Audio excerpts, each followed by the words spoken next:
تو احتجاج جمہوریت کا حسن ہے۔ برطانیہ میں مظاہرین نے ماحولیاتی تبدیلیوں کے خلاف احتجاج کرتے ہوئے وزیر اعظم بورس جانسن کے قافلے کا راستہ روک لیا۔ مزید احوال اس رپورٹ میں۔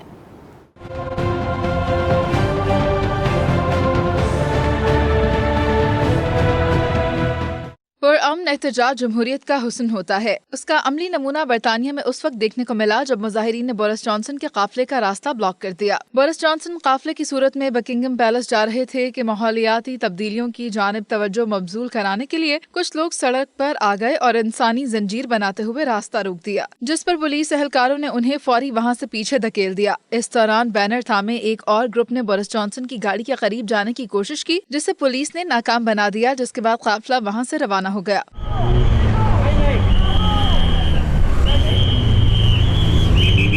یہ احتجاج گرین پیس UK کی جانب سے کیا گیا تھا۔ انہوں نے وزیر اعظم سے مطالبہ کیا کہ وہ ماحولیاتی آلودگی اور تبدیلیوں سے بچنے کے لیے فوری اقدامات کریں۔